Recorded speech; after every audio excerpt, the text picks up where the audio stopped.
Bismillahirrahmanirrahim. Assalamualaikum, salam sejahtera kepada semua yang menonton secara terus melalui FB PPM, FB Host, FB KL, The BBC 2020 dan pelbagai platform media. Tahun 2020, Kuala Lumpur dinobatkan sebagai Ibu Kota Buku Dunia yang ke-20 atau KL The BBC 2020 oleh Pertubuhan Pendidikan Sains dan Kebudayaan Pertubuhan Bangsa-Bangsa Bersatu UNESCO. Pengiktirafan KL The BBC 2020 atau 2020 ini menunjukkan komitmen yang amat tinggi oleh Malaysia terhadap penganjuran aktiviti-aktiviti literasi, promosi buku, pembacaan dan mengejar ilmu. Tahniah kepada seluruh rakyat Malaysia. Terima kasih yang amat tak terhingga kepada Sekretariat KL The BBC 2020 yang menyalurkan kewangan kepada badan-badan kerajaan atau NGO, badan-badan bukan kerajaan atau NGO, termasuklah Persatuan Pustakawan Malaysia PPM untuk menyemarakkan lagi sambutan KL The BBC 2020.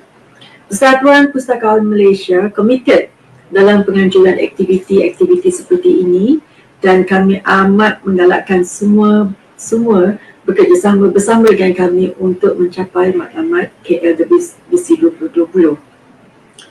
PPM bekerjasama bukan sahaja dengan perpustakaan awam tetapi juga perpustakaan akademik, perpustakaan khusus, penulis-penulis buku, pengilustrasi yang telah dipilih untuk menjayakan program ini.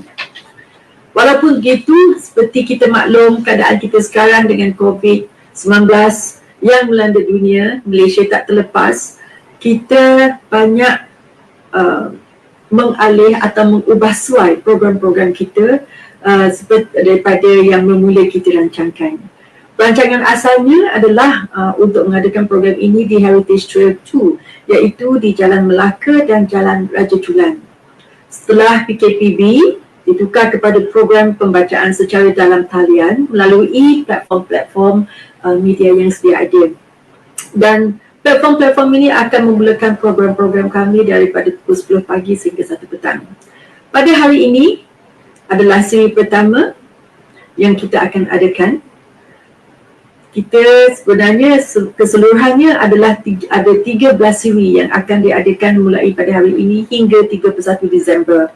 Dan selain daripada acara-acara live, kita juga akan menyelipkan kuis-kuis mega yang akan bersiaran secara langsung live FB di Jalan Melaka berhadapan dengan Bank Muamalat dalam skala kecil. Walaupun begitu, kami akan maklumkan jika ada perubahan mengikut situasi semasa pandemik. Melihat kepada tajuk setiap host, banyak ilmu dan pengetahuan serta kemahiran yang akan dikongsikan. Berbagai aktiviti interaktif akan diadakan serta hadiah-hadiah yang menarik menanti anda. Semua rakyat Malaysia digalakkan dan dijemput untuk merebut peluang ini untuk mengikuti bersama program-program tersebut. Semoga program yang diadakan sepanjang bulan Disember ini mencapai objektif iaitu meningkatkan budaya membaca, meningkatkan literasi maklumat dan media serta meningkatkan kepentingan dan faedah membaca dalam kalangan rakyat Malaysia yang berbilang kaum, agama dan bangsa. Semoga dengan paduan usaha ini, rakyat disuntik inspirasi agar lebih kerap membaca bagi mencetuskan idea yang terbaik, melahirkan masyarakat yang pintar dan berpengetahuan tinggi dalam menyumbangkan kepada pembangunan negara. Kami juga dalam bidang kepustakawanan dan maklumat ingin menunjukkan kepentingan peranan kami sebagai pengurus ilmu kepada negara dan anda semua. Saya ingin mengambil kesempatan ini untuk mengucapkan ribuan terima kasih kepada semua yang mendukung dan menjayakan program ini, termasuklah jawatan kuasa kerja, pasukan host serta panel, moderator, pembantu dan semua yang terlibat secara langsung atau tidak langsung. Terima kasih kepada Yayasan Bank Rakyat atas sumbangan berbentuk hadiah-hadiah untuk kuis sepanjang program ini. Terima kasih kepada semua yang mengikuti siaran kami. Sila tonton ke semua 13 siri ini dan nantikan kuis perdana pada 31 Disember untuk memenangi hadiah yang menarik. Semoga niat murni kami dipermudahkan dengan sama-sama kita mendapat faedah semasa penghancuran KWBC 2020 ini.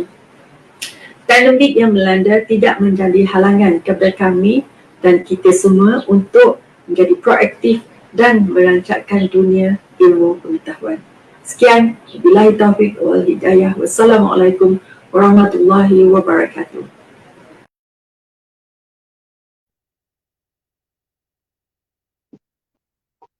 Assalamualaikum warahmatullahi wabarakatuh. Salam sejahtera dan salam UPSI Cemerlang Bersama. Buah paus si bunga rampai, kilauan bintang sungguh mengasyikkan. Orang jauh sudahlah sampai, selamat datang saya ucapkan. Bersyukur kita kehadrat ilahi kerana dengan taufik serta inayahnya, kita dapat bersama pada pagi ini dalam program aktiviti pembacaan sempena Kuala Lumpur World Book Capital 2020. Anjuran Persatuan Pustakawan Malaysia dengan kerjasama Perpustakaan Tuanku Bainan UPSI dan ditaja oleh Yayasan Bank Rakyat. Untuk makluman anda semua, UPSI adalah pembuka tirai bagi program pembacaan sempena KLWBC 2020. Dan sekarang bersama saya Nakidimi Abdul Hadi, moderator anda untuk bual bicara pada pagi ini. Saya ingin mengupas isu yang sangat hangat diperkatakan dan menjadi trend di seluruh dunia, khususnya di dalam kalangan rakyat Malaysia, tidak kira umur, daripada muda hingga ketua. Isu ini tidak lain tidak bukan, ialah isu TikTok, positif atau negatif pada perkembangan psikologi golongan muda. Tapi, sebelum saya memperkenalkan panel kita yang sangat tampak lagi comel pada hari ini, izinkan saya mengupas terlebih dahulu tajuk bual bicara kita pada hari ini. Seperti yang anda sedia maklum, TikTok adalah sebuah platform sosial media pendek yang disokong dengan pelbagai muzik dan efek-efek khas yang menarik. Contoh yang kita boleh lihat ialah ada muzik yang sesuai untuk penghasilan video seperti video pemasaran, video masakan dan ada juga muzik untuk tarian. Baiklah, para pengguna TikTok juga mampu berimajinasi sebebas-bebasnya, malah dapat menyatakan apa jua ekspresi yang mereka ada dan mereka dapat berkongsi dengan rakan-rakan maupun ke seluruh dunia. Tapi sebelum kita berenang dengan lebih dalam topik yang kita akan bincangkan ini, bolehlah sekiranya kita berkenal-kenal dahulu dengan panel kita yang begitu segak ya. Panel kita tak lain tidak bukan Encik Ahmad Syazwi bin Ahmad Syukri. Assalamualaikum Tuan. Selamat datang Encik Syazwi. Ya, terima kasih. Apa khabar Tuan? Alhamdulillah hari ini saya dalam keadaan baik dan terima kasih kepada pihak penganjur kerana menjemput saya sebagai panel pada hari ini. Alhamdulillah. Okey Tuan. Bak kau tak pepatah, tak kenal, maka tak cinta. Izinkan saya terlebih dahulu untuk bercerita serba sedikit bibliografi Encik Ahmad Syazwi. Beliau merupakan seorang kaunselor berdaftar termuda yang pernah dilantik di UPSI.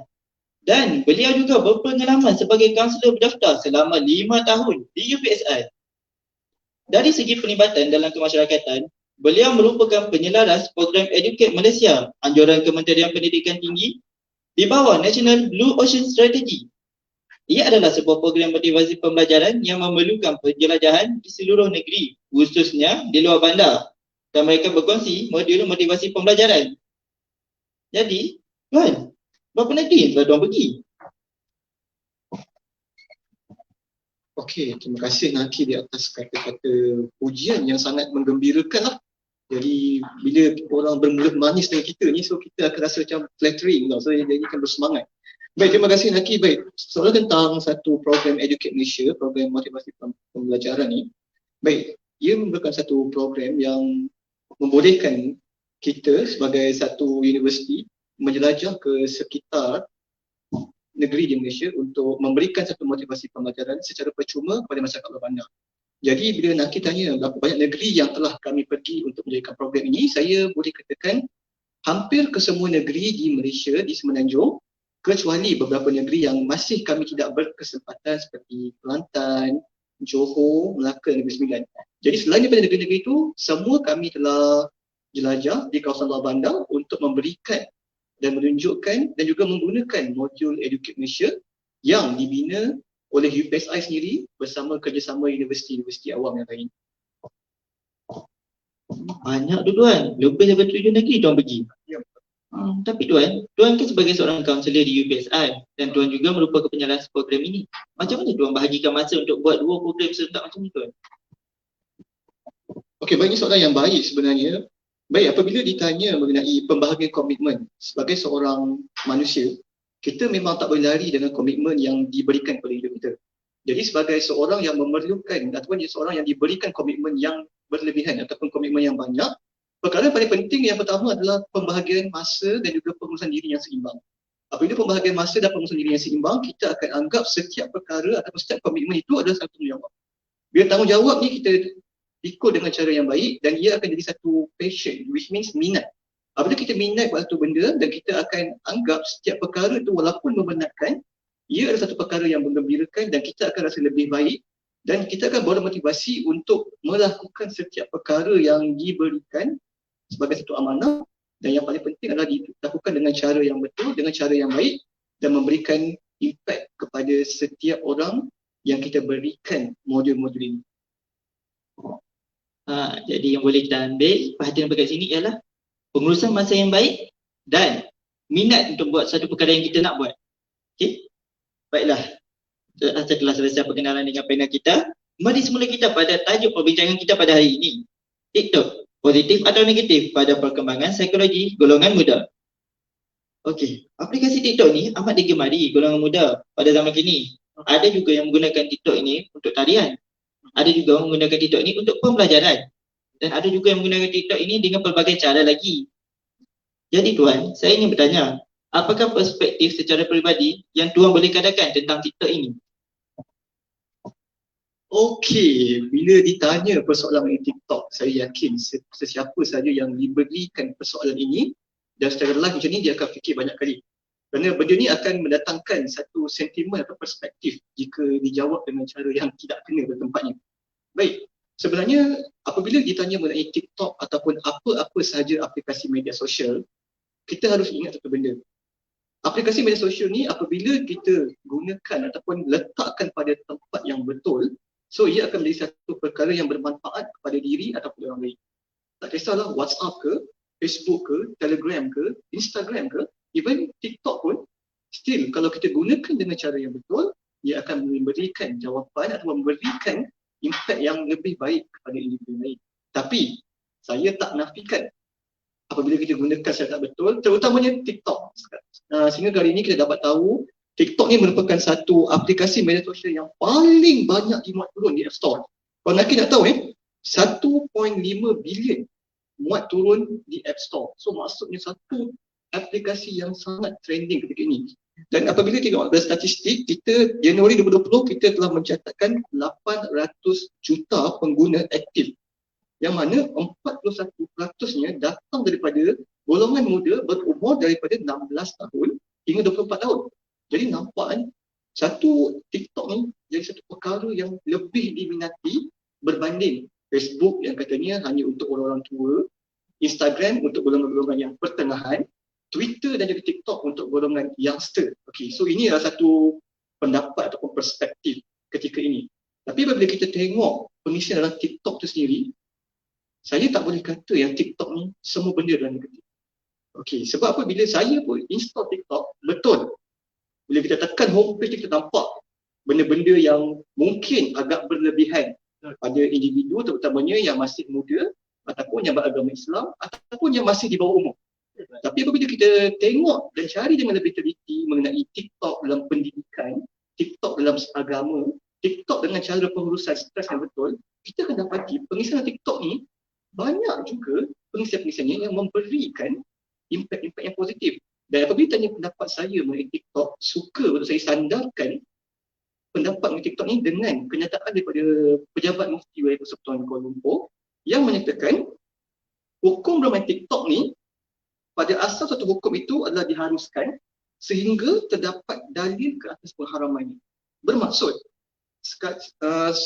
daripada hukum-hukum ni, hukum ni akan jadi makruh sekiranya hiburan itu tidak memberi sebarang kesan baik kepada orang lain, kepada individu atau orang lain. Itu mesti makruh. Tapi akan menjadi haram sekiranya memberikan keburukan kepada individu itu atau juga kepada orang lain. Tetapi akan menjadi dibenarkan dan digalakkan sekiranya hiburan itu memberikan kesan yang positif kepada individu dan masyarakat. Jadi tak adil kalau saya kata TikTok ini negatif. Sebab dalam hukum pun still ada 3. Makruh, hukum, makruh, haram dan juga digalakkan. Jika memberikan kesan yang positif kepada orang lain. Jadi apabila kita tanya pendapat saya akan cakap satu je. TikTok ni apabila digunakan dengan cara yang betul, dengan cara yang positif, dengan cara yang memberi manfaat pada orang lain, maka ia merupakan satu media yang sangat menarik untuk digunakan dan wajar digunakan untuk menarik perhatian. Terutamanya golongan muda yang sangat tertarik dengan pendekatan video-video pendek, pendekatan video-video dengan diiringi dengan muzik-muzik yang sangat menarik dan juga pendekatan dengan video-video yang lebih bersikap kehadapan dan juga pendekatan ilmu yang lebih orang kata futuristik macam tu nanti. Tapi kalau digunakan dengan cara yang tidak betul, maksudnya lara ke ataupun apa-apa saja, so ia akan bawa kesan dan impact yang negatif. Contohnya yang menari yang berlebihan, saya tak kata menari itu jahat, tetapi menari yang berlebihan dan melanggar adat dan tata susila itu, so itu kita letakkan pada perspektif negatif. Dan juga perkara-perkara yang ditunjukkan seperti prank yang berlebihan. Contohnya, orang tu tengah tidur, tiba-tiba dia pergi tekan horn bagi orang terkejut. So benda tu sebenarnya nampak okey, aku nampak kelakar jika orang tu memang dah bersedia. Tapi kalau orang tu tak bersedia, dia akan datangkan impact yang lain, terkejut ke, kalau dah panic attack ke. So benda tu mungkin pada kita lawak atau kelakar, tapi pada individu yang dikenakan tu belum tentu impact psikologinya dan juga impact fizikalnya boleh menerima pada ketika itu. Jadi pada pendapat saya, TikTok ataupun apa-apa sahaja medium media sosial jika digunakan pada platform yang betul, dia dapat memberikan manfaat kepada diri dan juga kepada orang lain. Tetapi jika digunakan secara yang tidak betul, ia akan memberikan kesan dan implikasi yang buruk kepada individu itu dan juga masyarakat sekitarnya. Itu je. Macam tu kan. Jadi apa yang kita boleh nampak daripada yang ulasan yang dibagi oleh Tuan Syazwi tadi, kita boleh nampak TikTok ni dia ada positif dan dia ada negatif juga. Tapi ia bergantung kepada niat dan cara kita menggunakan aplikasi TikTok dan kesan kepada kita semula. Jadi tuan, berbalik kepada isu TikTok positif atau negatif pada perkembangan psikologi golongan muda, perkembangan psikologi ni ada banyak cabang dia. Jadi berdasarkan tuan sebagai seorang kaunselor, kita tengok situasi. TikTok ni dia mempunyai pelbagai jenis video yang ditayangkan ataupun dikongsikan tanpa ada saringan umur. Jadi apa implikasi terhadap perkembangan psikologi secara langsung kepada golongan muda yang berumur 18 tahun ke bawah? Okey, bila masuk kepada soalan psikologi, dia akan jadi macam serius sikit tuan kita. Tapi saya akan ringkaskan dan saya akan nampakkan benda ni ringkas dan ringan saja. Baik, apabila ditanya kesan kepada perkembangan psikologi.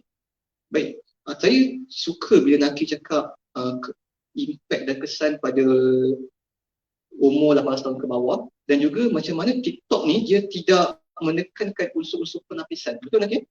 Sebab bila kita buka TikTok ni tak ada pun had umur ke, dia dah tahu bila kita buka dia akan keluar saja semua benda tanpa penapisan pun. So ini adalah benda yang agak merisaukan mengenai aplikasi ini. Tetapi dengan dorongan yang betul, pastinya kita akan dapat menggunakan TikTok ni dengan cara yang lebih positif. Baik, berbalik pada soalan perkembangan psikologi, saya suka untuk sandarkan persoalan ini kepada teori perkembangan Erikson yang mana manusia ni mengalami perkembangan psikologi yang sihat dan mampu atasi segala kesulitan dalam hidup kita. Tapi setiap peringkat ni akan timbul tingkah laku positif dan negatif yang membawa masalah psikologi kerana konflik dan juga konflik pada emosi. So dalam tempoh perkembangan emosi pada Erikson punya teori ni, dia 8 tahun lagi. Kalau nak cakap pasal 8 ni daripada infant, daripada baby sampai ke dewasa, sampai ke umur tua tu ada. So saya akan terangkan 3 saja yang mungkin dapat memberikan kesan emosi kalau dengan penggunaan media sosial. Okey, pasal pertama yang suka untuk saya highlightkan ataupun saya jelaskan adalah pasal ketiga pasal ketiga dalam perkembangan Erikson punya teori, iaitu proses ikhtiar ataupun perkembangan ikhtiar lawan rasa bersalah. Ini pasal ketiga iaitu pada individu ataupun kanak-kanak yang berumur 3 hingga 6 tahun. Kenapa saya ambil daripada 3 hingga 6 tahun? kita dapat tengok bila kita tengok TikTok, kita tengok kita punya pengguna ni, dia bermula daripada individu atau kanak-kanak yang berumur 6 tahun. Muda sangat. Kadang kita fikir macam mana semuda ini dah pandai menari di depan kamera dan TikTok. So kat sini kita dapat lihat kanak-kanak ni pada stage ni dia cuba berdikari dan meneroka persekitaran baru dengan dorongan orang di sekeliling dia. So pada ketika ini kita dapat lihat perkembangan psikologi manusia ketika ini, apabila dia nak cuba berdikari, dia akan melihat dia teroka dengan apa yang orang buat sekeliling dia. Kalau contohlah kan, takkanlah budak seumur 6 tahun tiba-tiba pandai TikTok kalau orang kat rumah tak main TikTok.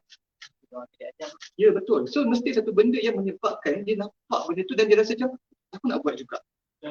Ayah aku menari, contoh saya tak kata semua ayah kat Malaysia. Contoh ayah aku menari, so dia pun ikut menari dengan gaya yang sama. So benda ni yang kita kata sebagai persekitaran yang membina. So perkembangan psikologi ni bermula. Pada tahap itu bila seorang individu ataupun kanak-kanak ni dah mula untuk cuba berdikari dan explore. Bila dah explore, dia tengok, dia belajar. Dan ketika ini kalau contohlah dia dah menari ikut abang kakak dia. Lepas tu ada pula yang kata pandainya, buat lagi. So di situ dia akan rasa ni encouragement. Encouragement ni maksudnya, benda ni betul ni, baik aku buat lagi. So budak-budak pula dia pada fasa ini didorong pula dengan tengok ni video ni comel kan, tengok nari lagi esok. So dia akan rasa macam nak lagi. So perkembangan ni kita tak boleh kata salah budak ni. Bukan, jangan salahkan itu. Tapi kita tengok pada fasa ini perkembangan dia exploration lagi. Dia masih banyak explore dan dia cuba untuk berdikari dan didorong oleh persekitaran. Okay, fasa kedua adalah fasa yang keempat yang mana berdaya usaha dan melawan rendah diri. Ketika ini stage umur dia pada umur 6 tahun hingga 12 tahun. Okey, pada fasa ini kita tengok adik-adik yang umur 6 hingga 12 tahun ni ketika ni mereka banyak nak bersaing dah. Kalau dalam kelas ni kalau boleh nak jadi nombor 1 lah. Kalau boleh nak jadi yang kalau dia berlari kat padang tu dia lah yang berlari sekuat hati nak jadi nombor 1 untuk dapatkan perhatian, untuk rasa diri dia bagus, untuk rasa diri dia belongs to the champions ataupun supaya mereka rasa yang mereka adalah pemenang. Ketika ini mereka mula bersaing dan menunjukkan diri mereka itu atau words, diri nilai. So kat sini dia akan develop rendah diri jika gagal tak cakap, tapi dia akan develop rasa gembira dan puas hati jika mereka mencapai sesuatu perkara. So pada tahap ini 6 hingga 12 tahun bila dia dah didedahkan dengan TikTok. Okey, sekarang ni kita tahu bila TikTok ke Instagram ke apa, ketika ini bila dia didedahkan pada peringkat ini tanpa pemantauan. Contohnya dia hantar satu video dia dalam TikTok. Dia dapat kawan, contohlah Naki dengan saya, kita berumur 6 tahun je. Naki punya video dapat 200 like. Saya punya video dapat 10 like. So kat situ kita akan rasa macam kenapa dia buat dapat like? So kita akan bersaing dan kita akan buat lagi. Sebab apa? Tadi kita explore. Sekarang ni kita dah mula rasa bersaing untuk sesuatu perkara. Sebab kita dah tengok tahap perkembangan dan pada tahap perkembangan ini adalah sangat penting untuk setiap lapisan masyarakat untuk memantau sepatutnya. Pada ketika inilah pentingnya dorongan daripada ibu bapa, abang, keluarga, guru, kawan-kawan supaya pada fasa ini anak-anak atau adik-adik yang pada fasa orang kata macam innocence, yang tak bersalah ini, yang tak boleh nampak lagi baik buruknya, tahu yang apa yang boleh dibuat dan juga apa yang tak boleh dibuat. Pada masa ini perkembangan psikologi kanak-kanak ni perlu dorongan dan juga perlu didorong pada benda yang betul. Jangan didorong pada benda yang salah. Orang kata saya dorong lah ni, tapi kalau dorong benda yang salah, sama juga tetap salah jadinya. So pada dua fasa ini bukan fasa yang perlu perkembangan dan juga pemantauan, dan fasa inilah orang kata yang paling perlu dijaga dan dipantau. Dan masuk ke fasa yang seterusnya, yang fasa ketiga yang saya nak highlight ini, fasa yang kelima, iaitu fasa identiti lawan ego rendah yang akan develop pada usia remaja. Dan fasa ini adalah fasa yang paling mengelirukan. Ketika ini kita dah mula mencari identiti diri. Ketika ini kenapa aku tak famous? Kenapa dia famous? Kenapa aku jadi macam ni? Kenapa? Persoalan kenapa akan mula keluar pada fasa ini. So perkembangan ini bila kita tengok benda-benda ni, so dia akan tengok okey, apa benda yang boleh buat rasa nampak diri aku ni rasa lagi okey. So mereka dalam proses mencari ini tanpa kita punya pemantauan dan juga penasihatan yang baik. Okey, beza pada kanak-kanak remaja ni tak boleh kontrol sangat. Tapi dia perlu dipantau dan dinasihati dan juga diajak berkawan supaya mereka rasa mereka ni belongs to someone. And then bila pada tahap ini pula kita akan cakap okey, yang mana yang sesuai, yang mana yang tak sesuai pada tahap ini. Sebab pada fasa yang kelima ini, kat sini dah mula pemilihan identiti tu dah mula. So bila dia tengok kalau dia terjebak kat sini lah dia kata Pierce punya orang kata pengaruh rakan sebaya, pengaruh sosial, dan pada ketika ini yang banyak kita tengok remaja sekarang terjebak tu dalam kancah yang positif atau negatif. Saya tak suka katakan TikTok ni semua benda negatif. Dia sangat bias. Tetapi kalaulah kita daripada 3 fasa ni kita bawa mereka pada fasa yang lebih positif, kita ajar daripada awal penggunaan media sosial dengan cara yang positif, ia akan membawa pada perkembangan psikologi yang positif dengan menggunakan media sosial. Tetapi di Malaysia setakat ini, pendidikan media sosial tu masih belum orang kata ketara dilihat. Tapi kalaulah satu masa nanti kita boleh buat satu pendidikan penggunaan media sosial, tak kisah medium apa pun di dunia ni. Sekarang lah orang kata TikTok dah problem. Mana tahu satu masa tahun 2021 ada pula aplikasi yang lain, takkan kita just nak blame the apps. Tapi we should do something about that. Okey, bila tanya lagi perkembangan psikologi pula. Kalaulah kita menggunakan media sosial, terutama TikTok yang kita bincangkan hari ini, dia akan memberikan impact yang positif seperti kalau digunakan cara baik, dia akan tambahkan keyakinan sendiri. Sebab dia tengok kadang-kadang orang ni dalam kelas dia takut nak bercakap. Sebab tengok ramai orang stereotypical. Tapi bila dalam TikTok pula, dia berani untuk bercakap sebab dia kata walaupun orang ada tetapi secara virtual saja. So itu akan dia wujud dia punya keyakinan sendiri tau. And then yang penting dia akan meningkatkan dia punya kreativiti dan juga pemikiran di luar kotak. Sebab saya suka TikTok ni sebab dia satu medium yang berbeza dari yang lain. Bagi orang yang macam saya ni, orang yang suka buat benda yang lain dari yang lain, TikTok adalah satu medium yang kalau saya boleh gunakan dengan cara yang betul, ia akan menarik perhatian dan juga menarik orang lain dekat kepada saya. Itu saya. Kalau saya pengguna TikTok, tegalah ya Naki ya, jangan pandang yang negatif dulu. Tapi kalau part yang negatif pula, kalau kita impact psikologinya, jika kita salah guna benda ni, dia akan jadi ketagihan tau, obsession. Which means tak habis-habis, pegang handphone, benda pertama, TikTok. Yang tengok benda-benda and ambil masa yang sangat lama sehingga menyebabkan kita ni tak tidur malam ataupun kita ni suka tak fokus orang yang cakap dia tengok TikTok, so dia akan mengganggu kita punya social activities. And yang paling kita risaukan, kadang-kadang dalam media sosial ni kita hantar video, tiba-tiba dalam video tu pula ditularkan dengan cara negatif, dikutuk, dikritik. Ini akan menyebabkan macam bully cyber. Dan ini akan mendatangkan kesan yang sangat mendalam kepada individu itu sendiri. Dan ini trend yang banyak terjadi. Dan apabila jadi macam ni, terutamanya pada golongan muda, ia memang akan memberikan kesan yang sangat banyak ya nanti.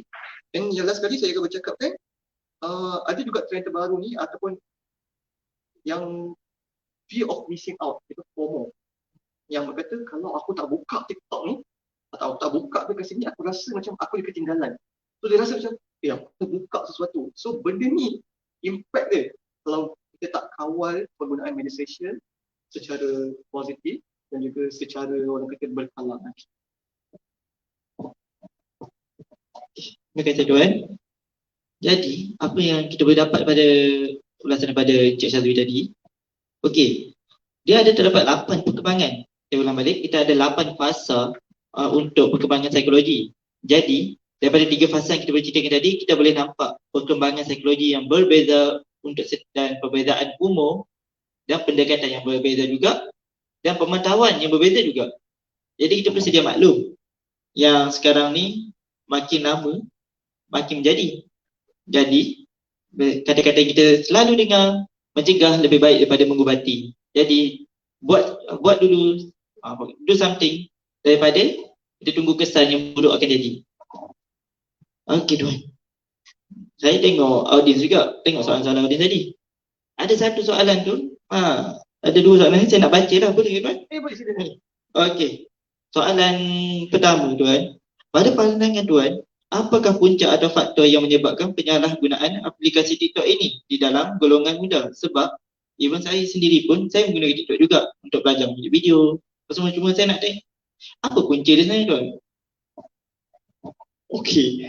Alamak, soalan ni macam bias ke negatif sangat ni. Tak apalah, saya murnikan sikit supaya nampak taklah negatif sangat TikTok ni. Saya bukan penyokong TikTok ya, tapi saya seorang manusia yang suka untuk menampakkan satu perkara ni dalam 2 dimensi yang berbeza.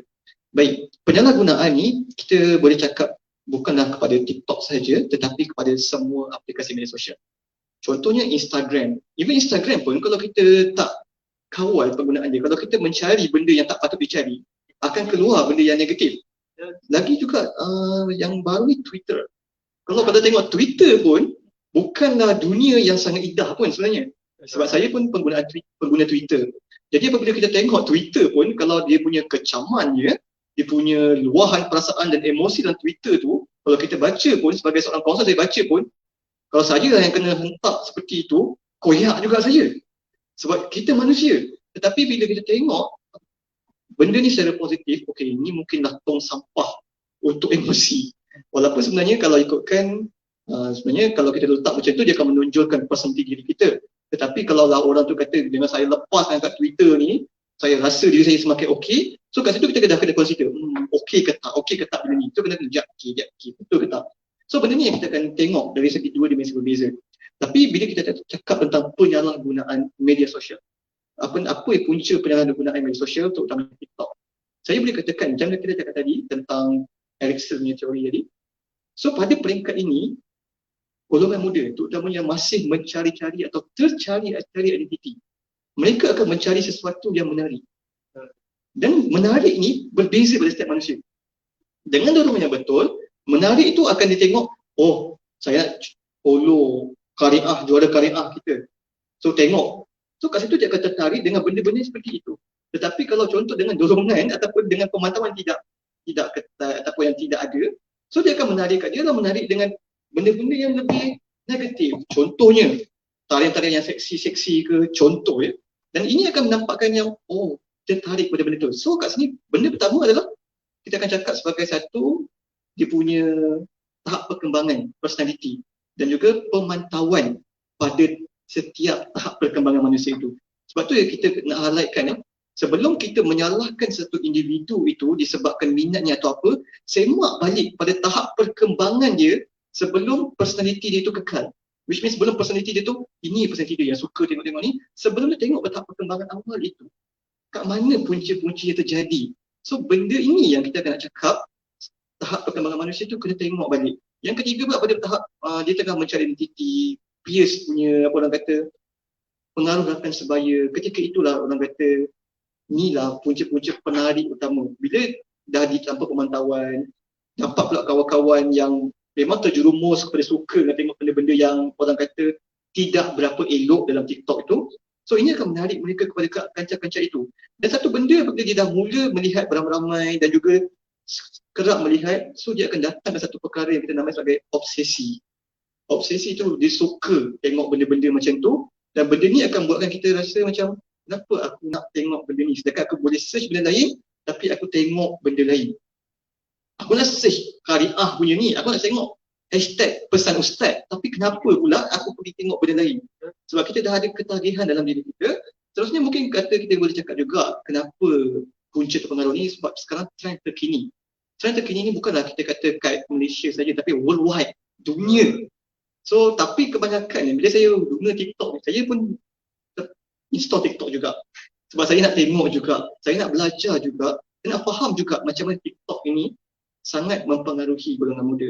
Dan bila kita tengok, rupanya kalau di Europe, okay, dia banyak menggunakan TikTok ni untuk menunjukkan kreativiti dan juga skills mereka. Contoh memasak ke, ataupun dia main skateboarding ke, ataupun dia buat orang kata skill-skill dalam main basikal ke, aktiviti-aktiviti lasak ke. So TikTok ni digunakan untuk medium itu kebanyakannya. Tetapi di Asia, so kita akan nampak penggunaan TikTok ni lebih kepada perkara lain sikit. Terutamanya dalam tempoh PKP ni, macam-macam challenge yang timbul, so kebanyakan yang menjerumus ke tahap itu. Tetapi saya tak kata kat Asia semua negatif, tidak. Banyak juga yang positif, tetapi kebanyakannya menarik ke arah yang negatif. So kat sini kita cakap sebab trending ataupun challenge yang agak negatif tetapi yang tak dipantau. So challenge ni yang patutnya kita highlightkan. Challenge macam ni kita elakkan supaya perkembangan manusia itu berada pada landasan yang betul. Dan kita boleh cakap juga satu kekurangan TikTok ni, dia tiada penapisan bila kita cakap awal tadi nanti. Bila ada penapisan ni, kita takut dan kita risau jika orang tu yang tengok tu, contohlah kan, dia pernah mengalami trauma yang teruk. Dia takut benda dengan satu benda yang takut, tiba-tiba dalam benda tu dia trigger dengan benda-benda yang macam tu. So dia akan datangkan trauma dia semula, dia akan datangkan kesan psikologi dia. So benda ni yang kita kena faham. Macam mana nak gunakan TikTok dengan cara yang positif dan individu seperti mana yang boleh menggunakan TikTok dengan cara yang betul. And then mungkin juga kita kurangnya pendidikan penggunaan media sosial. Saya suka highlightkan ni. Sebab kita kalau dah tekankan kurangnya pendidikan penggunaan media sosial ni, kita faham media sosial ni bukan sekadar TikTok, tetapi apa saja media sosial mesti digunakan dengan cara yang betul, baru dia akan memberikan impact dan kesan yang betul. Betul tu kan. Sebab kalau saya pun, saya tak naklah cakap saya negatif buat TikTok ni, sebab saya pun pengguna TikTok. Saya juga orang kata berkongsi cara mengedit video. Tapi tuan, itulah pentingnya orang kata pendidikan, belajar untuk cara menggunakan media sosial ni. Sebab penyalahgunaan, risiko dia terlalu banyak dan kesan dia sangat lama. Tapi tuan, daripada situ, kalau penyalahgunaan ni, ada tak cara-cara lain? Contoh macam kita ni, kita boleh kata sebagai seorang penulis. Sebab saya ni ambil soalan daripada hadirin juga. Dia bertanya, bagaimana penulis boleh guna TikTok dengan efektif? Boy, ini soalan cepumas ni. Sebab penulis, macam mana dia nak menggambarkan TikTok ni dengan cara, menggambarkan penulisannya dengan cara TikTok. Okey, bagi saya lah kan, sebab saya bukanlah seorang penulis, tetapi saya andaikan diri saya sebagai seorang penulis. Jika saya seorang penulis, apa yang saya mahukan adalah saya punya penulisan itu dapat sampai maksudnya kepada individu yang membaca penulisan saya. Betul tak? Okay. So apa yang saya harapkan adalah, kalau contoh, ini pada pendapat saya ya, saya berharap dengan penggunaan TikTok ini, saya harap orang yang baca saya punya penulisan ni boleh keluarkan rumusan penulisan saya ni ataupun pemahaman isi daripada penulisan saya ni dengan versi TikTok. Supaya orang lain yang tengok video tu, dia akan mencari di manakah sumber penulisan saya. So ini akan jadikan satu challenge yang baru. Challenge yang baru yang mana yang nampak lebih positif. So kita akan, challenge penulisan ataupun challenge faham penulisan. So kita akan bagi satu buku untuk orang tu baca dan juga buat rumusan daripada pembacaan itu. Contoh kita ambil lah kan, dulu masa sekolah, ingat tak? Nak kita sekolah dulu ada buku nilam. Ingat tak? Kita baca-baca, kita tulis dekat buku nilam untuk buktikan yang kita membaca itu. Lepas tu kita hantar dekat perpustakaan. Oh, memang kena dengan topik kita ni perpustakaan. So kali ni kalau kita gunakan medium itu pula dengan, buku apa you baca, you tunjukkan pemahaman you dengan cara menggunakan TikTok. Supaya orang lain yang tengok, contoh, cerita si kancil dengan sang buaya. Rupanya macam ni cerita dia. Dengan cara yang lebih efektif dan lebih menarik. Dan apabila kita buat macam ni, kita akan membawa orang untuk cari lagi buku-buku yang lebih menarik ataupun buku-buku yang ada, supaya kita boleh buat challenge ni kepada orang lain. Supaya orang lain, aku kena baca buku untuk aku kena buat TikTok. Kan nampak lebih positif di situ. So bagi saya, untuk menjawab soalan bagaimana penulis ni, saya nak, ni cadangan saya, pendapat saya harap kalau saya seorang penulis, saya punya penulisan ni dapat digambarkan dan dapat ditonjolkan dengan cara TikTok itu sendiri, supaya pemahaman isi pada saya punya penulisan dapat difahami dan juga dapat memberi manfaat kepada semua, dan supaya orang lain mencari sumber rujukan saya, iaitu penulisan saya itu sendiri. Betul tuan. Jadi penulis-penulis bolehlah kalau lepas ni dah buat cerita-cerita dia kan, ada semua boleh buat challenge. Challenge dia macam contoh, kita boleh kata baca dan lukis challenge. Boleh. Kalau tak pun, baca dan cerita challenge. So daripada situ, cerita-cerita anda boleh orang lain follow juga, ataupun ada cerita lain boleh tambah. Kan? Jadi kita nampak ada lagi cara penggunaan yang baik untuk menggunakan TikTok. Jadi daripada awal yang kita bincangkan tadi, kita nampak cara penggunaan, cara penggunaan dan kesan pada kita sendiri. Baik tuan, kita sambung dengan soalan daripada soalan daripada saya pula tuan. Boleh tuan? Boleh. Sebab saya pun tertanya juga kan. Kita macam ni. Kita keseluruhan macam saya ni kan, saya seronok bermain TikTok. Sebab saya je sekadar main TikTok tu just untuk hiburan sendirilah. Kadang-kadang kita rasa sedih, kita main TikTok dia macam kita tengok orang buat edit video ni macam tuan kata tadi, buat prank simple-simple macam tu kan. Tapi TikTok ni kan dia ada banyak jenis video dia. So dia mampu juga menarik minat saya Dan dia bantu, dia tambah kreativiti saya untuk edit video lagi menarik, lagi banyak efek yang saya boleh buat. Jadi ni boleh dikatakan unsur yang positif tak tuan? Okey, ini dah masuk psikologi dah ni. Bila positif-positif ni baik. Kita gila ya, kita akan nampakkan sikit unsur psikologi dengan cara yang lebih ringan. Baik, apabila satu perkara itu memberikan kesan kepada individu dengan cara membuatkan diri mereka rasa lebih baik, ya, itu menunjukkan bahawa aplikasi itu ataupun perkara itu telah memberikan kesan yang positif kepada individu sendiri.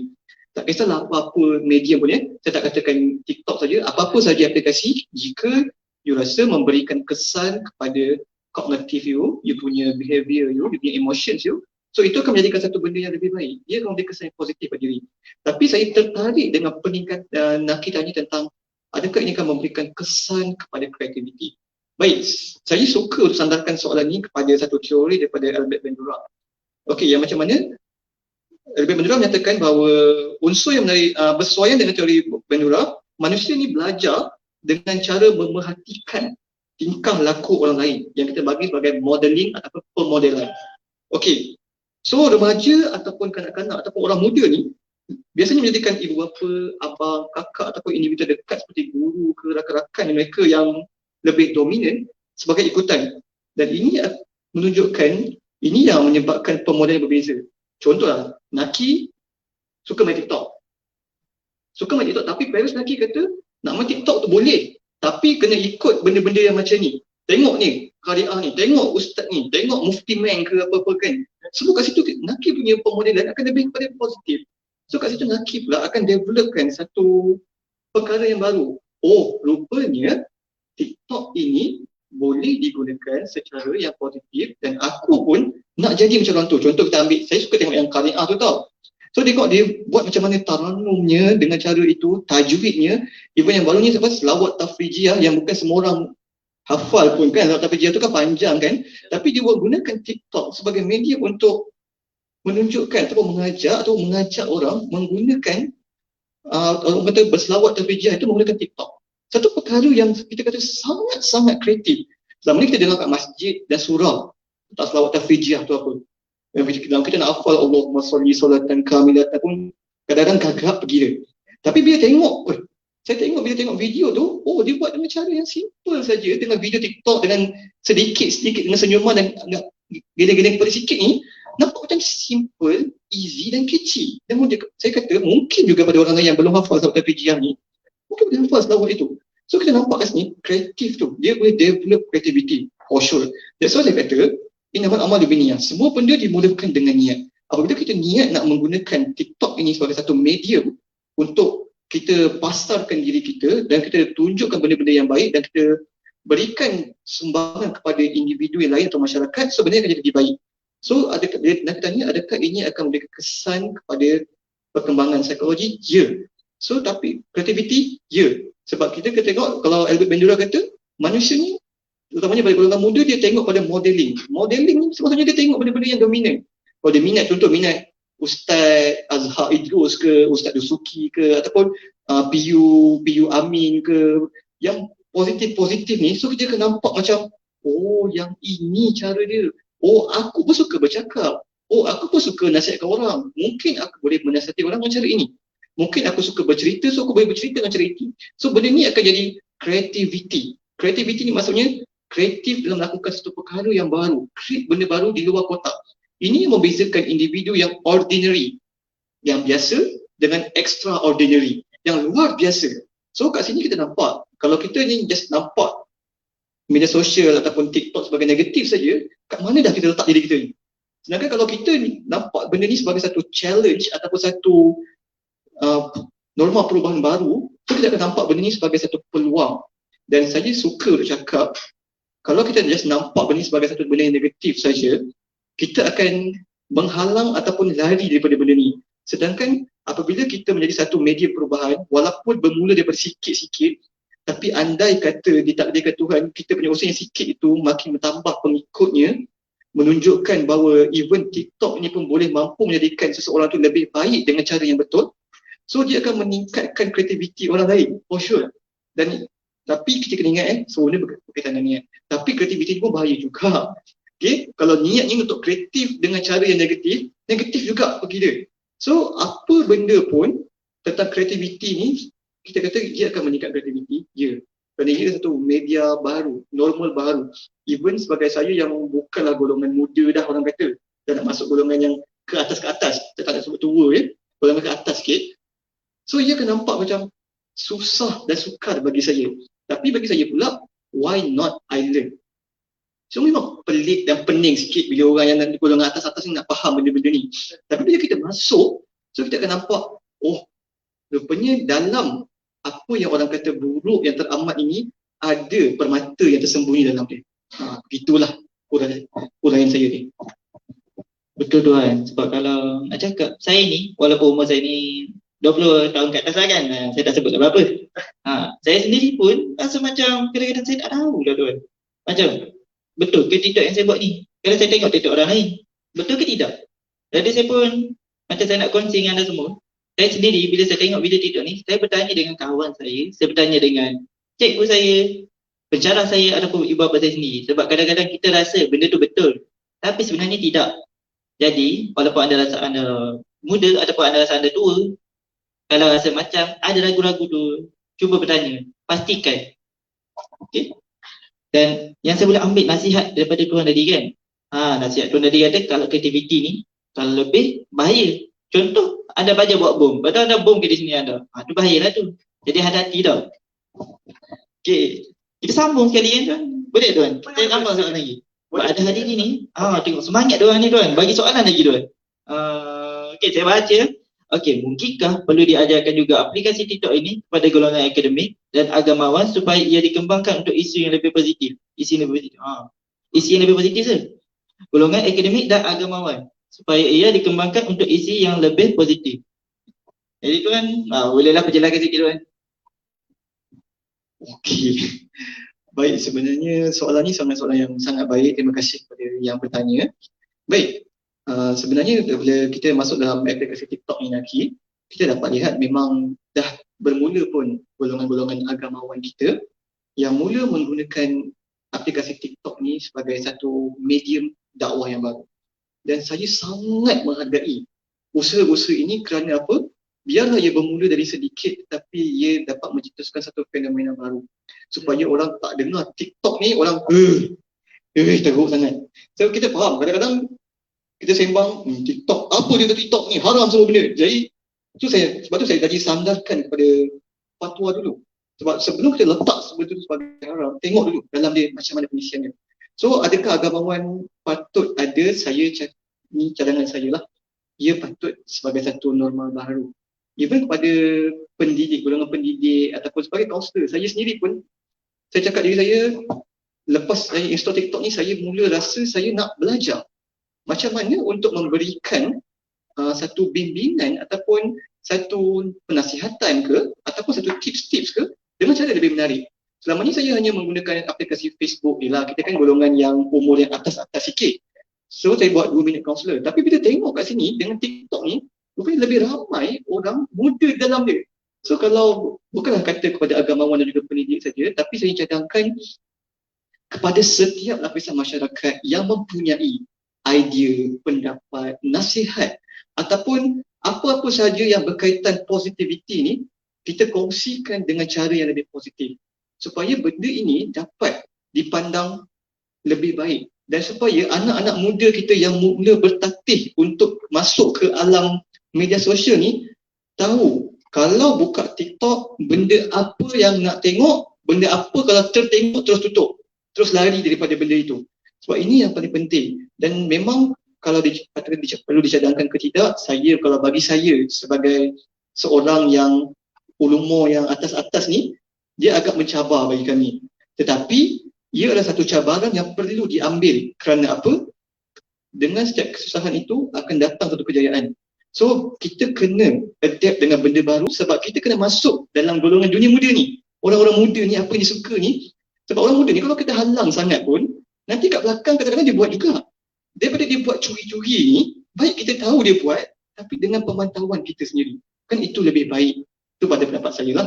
Jadi kalau soalan daripada penanya tadi, wajar atau tidak TikTok ini diajarkan kepada ataupun diberikan ataupun digunakan oleh agamawan ataupun golongan pendidik, bagi saya ia satu elemen yang sangat wajar dan ia bukan satu norma baru yang mungkin kita boleh sama-sama usahakan dan aplikasikan supaya lebih ramai anak muda ni lebih tertarik kepada pendidikan ataupun penasihatan ataupun orang kata ceramah ataupun dakwah dengan medium yang lebih baru dan segar. Baik.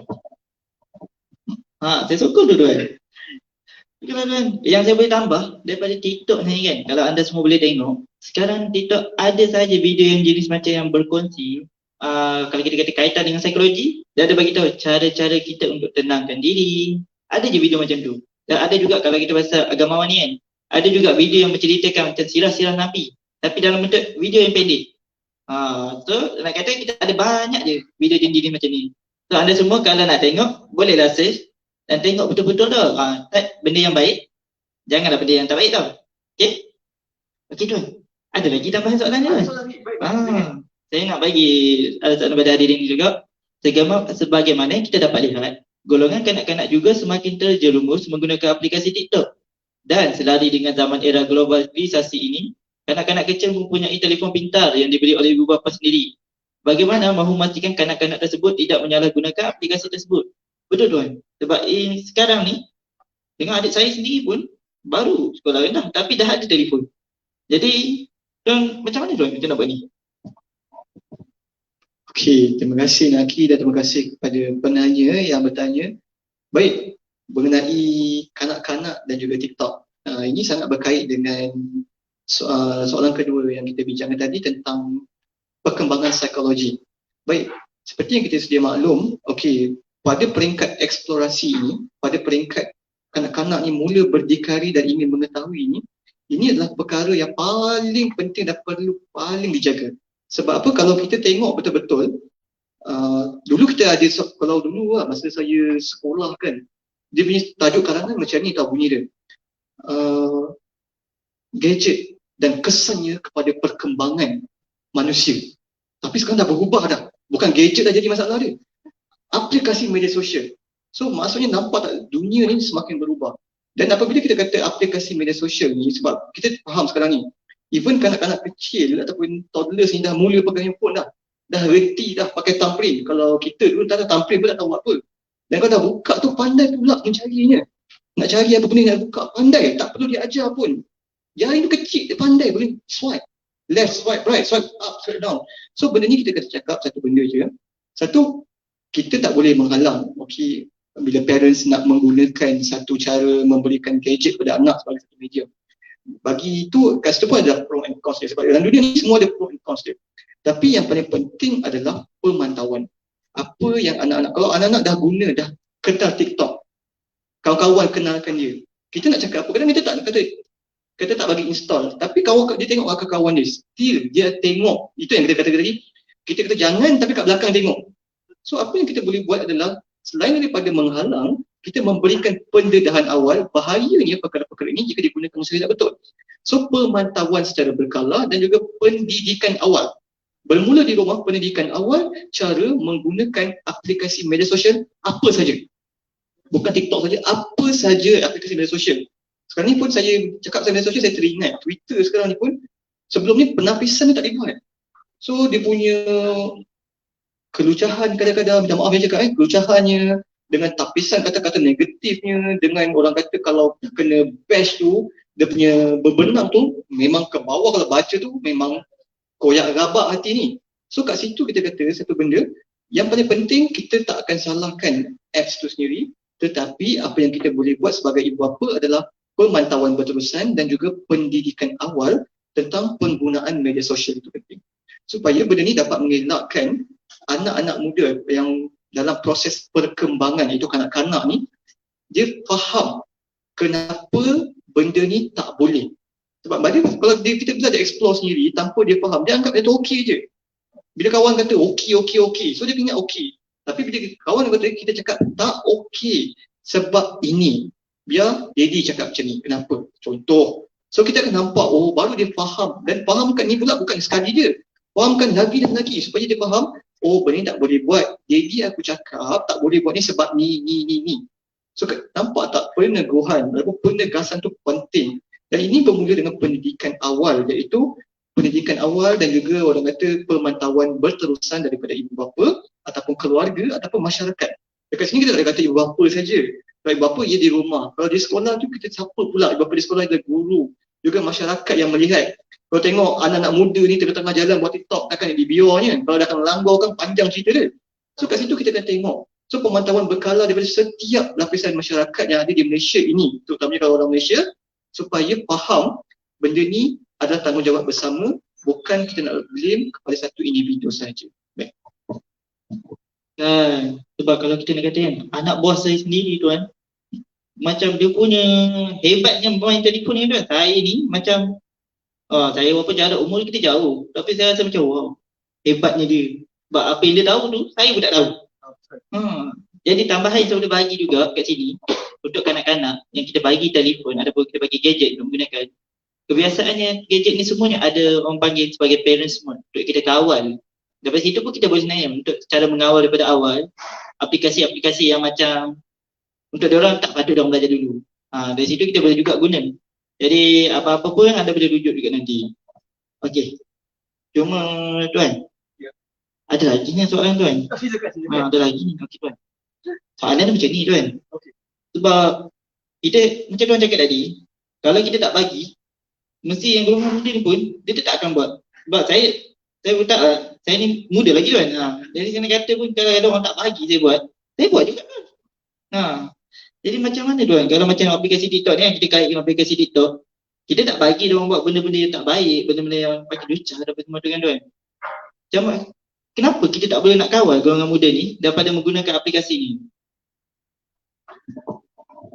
Soalan ni memang berbahaya ni untuk kesihatan saya ni. Kalau salah jawab ni golongan muda kan bagi saya ni. Baik, tapi seperti yang saya cakap tadi kat Naki, saya akan murnikan semula supaya dia akan nampak lebih balance dan natural. Baik, apabila kita tanya soalan kenapa golongan muda ni sukar untuk dikawal dalam menggunakan media sosial ataupun contohnya TikTok. Bagi saya, sebelum kita cakap golongan muda ni sukar dikawal, kita semak balik. Sukar tu dari segi apa? Apakah sukar pada pendapat individu itu? Adakah sukar ni disebabkan dirinya ataupun disebabkan pendidikan awalnya ataupun disebabkan pada peringkat perkembangannya dulu? Kita tengok balik. Okey, sukar. Sebab tu saya kata kan, pentingnya pada peringkat perkembangan manusia itu dibentuk dengan cara yang betul. Supaya apabila penasihatan dibuat pada fasa yang seterusnya, dia boleh terima ataupun dia boleh dengar ataupun jadi sami'na wa ata'na, dengar dan patuh. Ataupun dia jenis fikir kejap betul ke tak, jap fikir betul ke tak kan. So dia akan tengok benda ni betul atau tak boleh dibuat. So kat sini kita pentingkan, sebab tu saya kata perkembangan pada peringkat awal is very important.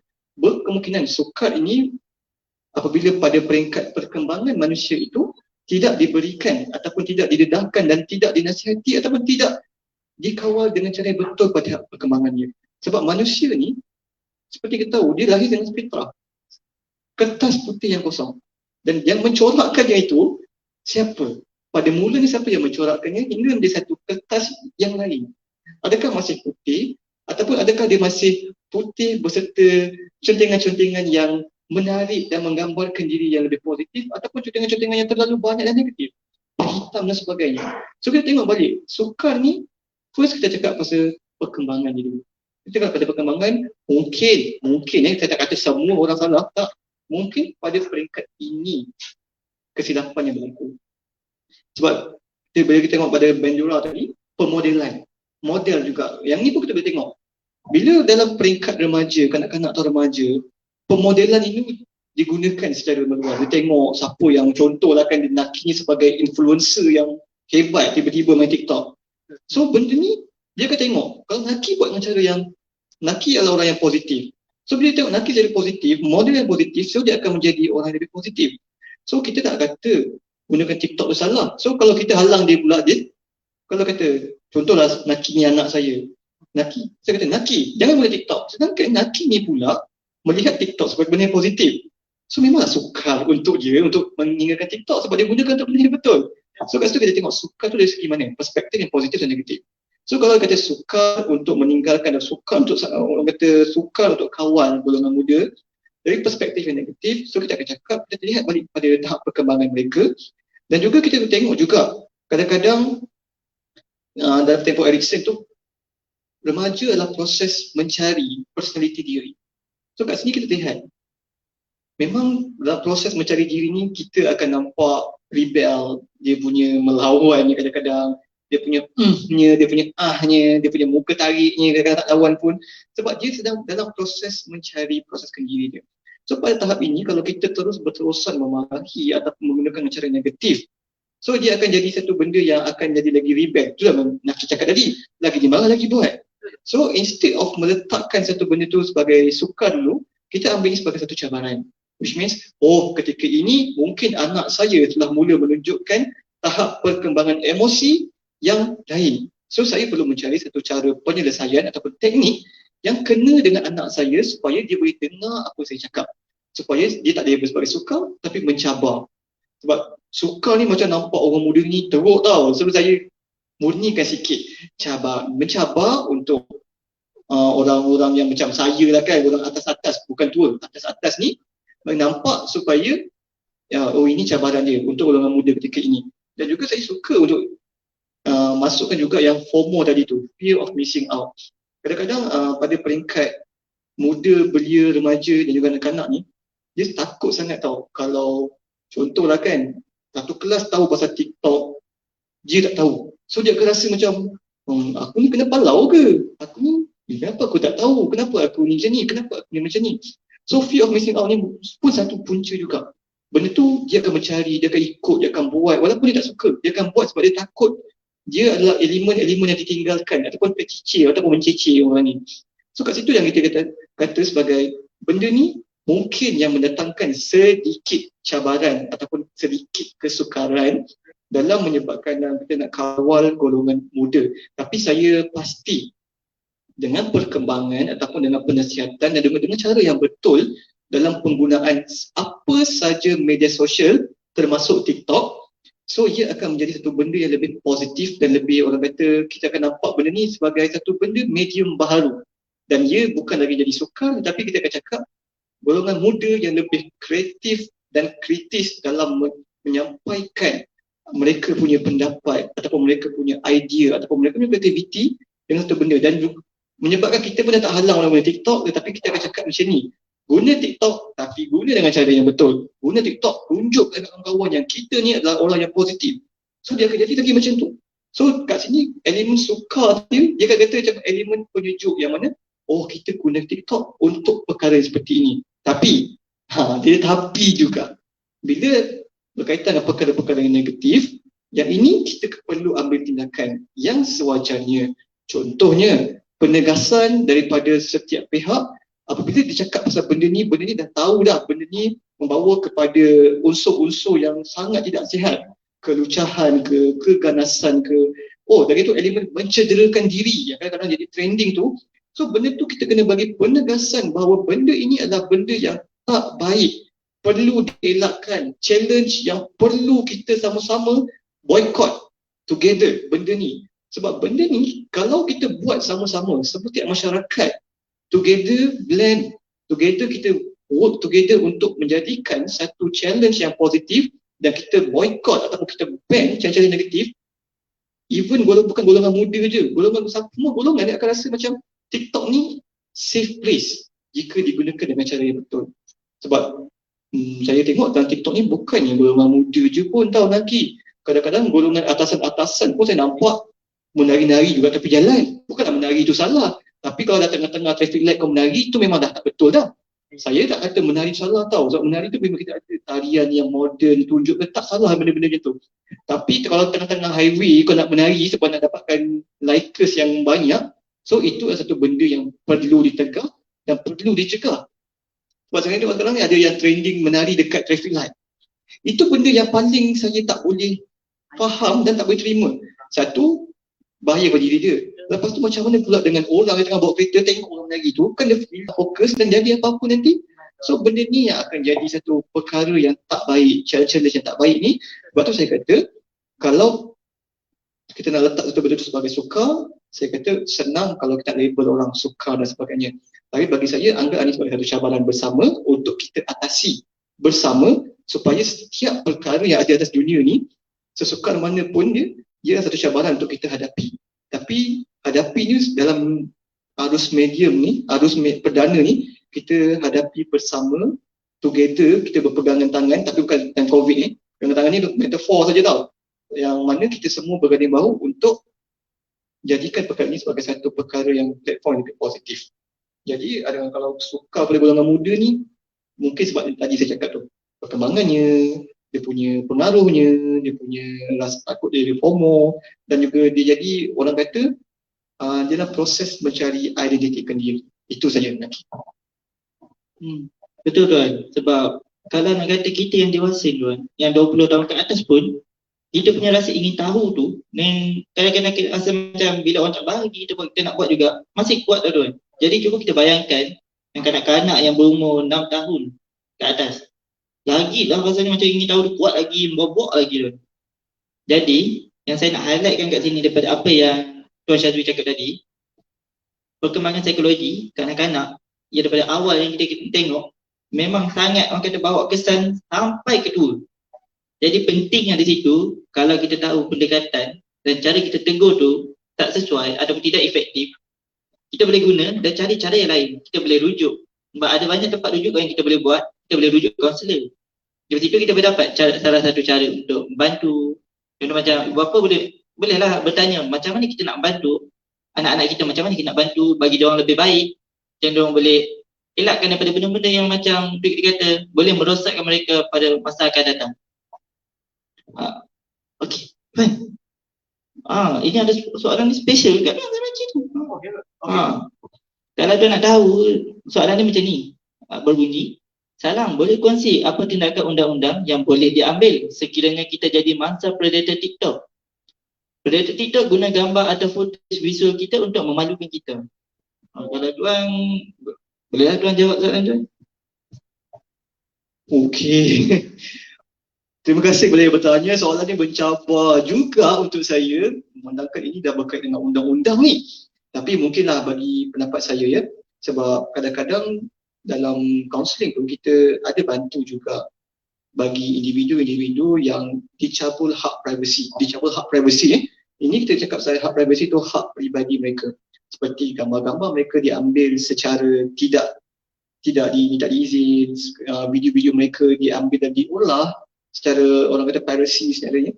Dan inilah benda-benda yang kita kurang gemar mengenai media sosial, betul? Sebab kadang-kadang sekarang scammers pun ambil gambar kita dan buatkan kita ni macam kita scammers. So benda ni kalau contoh pada pendapat saya lah jika klien saya datang dan bertanyakan apakah tindakan undang-undang yang boleh diambil, bagi saya tak arif sangat nak jawab tentang hukum, kanun ke apa, itu memang di luar bidang tugas saya. Tetapi apa yang saya cadangkan kepada klien saya ataupun individu yang berjumpa dengan saya akan cadangkan dapatkan bukti-bukti yang jelas dan bawakan benda ni untuk dilaporkan pada pihak polis. Sebab saya pun pernah juga teman klien saya ataupun individu-individu yang memerlukan bantuan ini sebab benda ni akan mencemarkan yang pertama hak privasi kita, nama baik kita, dan yang paling penting dia akan mendatangkan impact kepada kita punya emosi itu sendiri. Sebab benda ni orang kata walaupun cabul hak privasi bukan cabul diri, tapi still satu pencabulan kepada kita punya hak privasi, hak diri kita. So dia mesti dan pasti akan mendatangkan kesan kepada emosi, fizikal, kognitif dan memang dalam kena psikologi kepada individu itu sendiri. Jadi benda ni yang pertama sekali bila kita nampak apa benda ni jadi kat kita, yang pertama dapatkan bukti-bukti itu tu, cetak, bawa kepada balai polis dan buat laporan dan biar pihak bertanggungjawab ambil tindakan tentang perkara ni. Sebab kita jangan ambil tindakan sendiri. Tindakan sendiri ni kadang-kadang pergi bergaduh dengan orang tu lain cerita dengan tikam. Biar pihak bertanggungjawab, biar pihak berkuasa yang akan ambil tindakan berdasarkan hak kuasa mereka. Supaya benda ni akan nampak lebih baik dan kita punya keselamatan diri dan juga emosi juga lebih terjamin. Sebab saya banyak kali saya nampak contoh gambar-gambar ni yang dirakam secara tiba-tiba, video-video kita ni diambil, lepas tu diambil sebagai copyright orang ke apa, semua benda tu memang banyak jadi. Dan satu cadangan saja adalah biar kita ambil dapat bukti dan bawakan kepada pihak berkuasa yang berkaitan, yang arif, yang memang pada bidang dia untuk laksanakan tugas mereka bagi pencabulan hak privasi ini. Itu kan. Betul tuan, sekarang masalah ni kan tuan, bukan sahaja TikTok tuan, dekat Instagram, Facebook, orang ambil gambar dan gunakan untuk buat orang kita panggil akaun palsu yang menyebarkan benda-benda yang negatif. Kadang-kadang benda tu membawa reputasi buruk walaupun kita tidak buat. Tapi dia tetap orang akan ingat kita buat sebab diorang tak tahu siapa yang di belakang tu. Jadi yang saya nak ambil balik tadi, saya sebut balik apa yang Tuan Syazul cakap, kumpul bukti, cetak, lepas tu hantar ke pihak polis dan biar pihak yang bertanggungjawab lakukan semua tu. Baik tuan. Sebab kita punya ni sempena Kuala Lumpur World Book Capital kan tuan. Dan kita pun kata aktiviti pembacaan. Kita minat membaca. Kita tuan sebut tadi pasal nilam kan tuan, nilam. Macam mana kita nak kaitkan TikTok ni dengan aktiviti pembacaan tu? Okey. Yang ni kali ni berkaitan dengan perpustakaan pula ya. Jauh pergi Cari psikologi kejap kan, undang-undang sekejap, perpustakaan balik. Tapi tak apa, kita buat yang terbaik. Baik, apabila kita bercakap tentang satu kreativiti. Kreativiti kita ni, manusia ni dia ada kreativiti yang pelbagai. So, apabila kita pasal kreativiti ni, inilah yang kita kata sebagai orang yang luar biasa dengan biasa. Orang biasa dia akan fikir satu cara yang baru, medium baru supaya orang lain ataupun diri dia akan rasa puas hati dan juga mendapat benefit daripada apa yang dilakukan. Tadi saya ambil contoh yang kita orang kata dari bidang penulisan ya. Penulisan, macam mana kita nak postkan penulisan kita kepada orang lain, kita nak bagi orang lain nampak penulisan kita. Begitu juga kalau saya nak cadangkan ataupun saya punya idea adalah dengan kita buat library challenge, which means video-video di library. Sebab kita nampak perpustakaan di Malaysia ni bukan biasa-biasa. Masuk tu macam masuk dalam dimensi berbeza, macam wow. Tengok perpustakaan UPSI sendirilah. Masuk-masuk macam, besar power menarik. Ada library lagi. So macam, wow, so this is something different. Why not kita, contoh kalau saya akan postkan menariknya perpustakaan di Universiti Merdeka Ustaz Idris itu sendiri. So beramai-ramai kita kongsikan betapa menariknya kelebihan library-library di setiap universiti ke, di setiap negeri ke. Saya pernah pergi perpustakaan di Shah Alam yang bila-bila masuk tu saya rasa macam macam masuk kapal angkasa ni, power ni, macam benda-benda yang canggihnya contohnya. Bila masuk Pertukaran Negara Malaysia kita akan rasa macam yang ini nampak legendary, nampak negara sebab dia negara kan, perpustakaan negara kita kan, macam lagi besar. Lepas masuk tu dia rasa feeling macam dia macam jadi goosebump, bukan bergantung tapi maksudnya dia rasa macam wow, this is the library, national library. So mungkin kita boleh buat challenge-challenge yang bersifat itu, kita nak ajak orang ke library. Dan saya boleh katakan juga kita buat challenge yang membaca itu kan. Membaca ni satu benda yang mungkin pada ketika, saya tak kata pasti, mungkin pada ketika ini dah jadi satu benda yang agak ke belakang sikit berbanding media sosial. Tapi kalau kita menggunakan media sosial ini untuk membudayakan semula pembacaan dengan cara yang lebih menarik. Tadi kita kata dia bagi challenge, bagi rumusan. Betul tak? Yang nilam tu kan. Yang ni kita boleh buat pembacaan, penceritaan buku ini dengan cara kita sendiri. Sebab kalau tengok TikTok ni kan, kadang-kadang dia menceritakan satu benda tu kadang-kadang tanpa menggunakan suara pun. Dia just buat, nak tahu mengenai perkara ini, dia diam kan. Dia tunjuk point. Nampak tak TikTok orang ni. So kita rasa kita nampak, rupanya selain daripada, betul kita nak tahu lebih, jom baca buku ni. So kat situ kita nampak, rupanya lepas membaca kita akan dapat something news. Ataupun kita buat contoh tengok yang Qari Farhah tu kan. So dia pula membuatkan bacaan contoh Taranum yang berbeza. So dia baca ayat-ayat Quran dengan verse yang berbeza. So kita akan dengar macam macam ni ada lagi baca macam ni. Mana tahu balik kita boleh baca dengan dialek yang berbeza. Contohnya baca buku cerita si Luncang dan Labu-Labunya versi Negeri Sembilan. Kan lain baru bunyinya. Lepas tu versi Kelantan. Versi Terengganu-nya, versi Kedahnya. Kan kat situ kita boleh buat satu challenge yang different, which means dialek-dialek berbeza sebab kita dalam negara Malaysia. So benda ni kita dalam banyak negeri yang dialek pun berbeza, even Kedah pun dialek ni bukan satu dua je. Kedah ada yang ada start panggil ayam, ada yang panggil A, lain pergi dulu. Tapi maksudnya air juga. So kalau kita buat satu challenge yang bersifat seperti ini untuk membudayakan pembacaan terutamanya kepada golongan-golongan muda. Cuba bayangkan kita cakap kat adik-adik sekolah kan. Baca buku ni ikut dialek kita, set kita punya buat. Lepas tu dia tunjuk kat orang. Lepas tu orang lain pula yang negeri Kedah tunjuk pula yang Kedah punya. Orang Penang punya, ni Penang Mari punya. Kalau Ipoh orang Perak punya cara. So kita akan nampak, oh wow. Rupanya membaca pun boleh menggunakan cara TikTok. Tapi janganlah kau baca ensiklopedia pula nak gunakan TikTok. Panjanglah isi sebab TikTok ni pendek je. So kita cari benda-benda yang menarik tadi buat supaya dapat memupuk minat membaca. Sekurang-kurangnya kan, biar orang tu rasa terpanggil ke perpustakaan untuk ambil buku, untuk dia buat video TikTok berdasarkan buku. Biar bermula kata, biar orang kata, tapi niat salah. Biar kadang-kadang niat tu betul, menyesong sikit. Tapi ingat, niat utama penganjurnya adalah untuk bawa orang ke perpustakaan untuk menarik minat pegang buku itu semula. Dan pada masa itu kita dapatlah orang pengunjung ke perpustakaan semakin meningkat.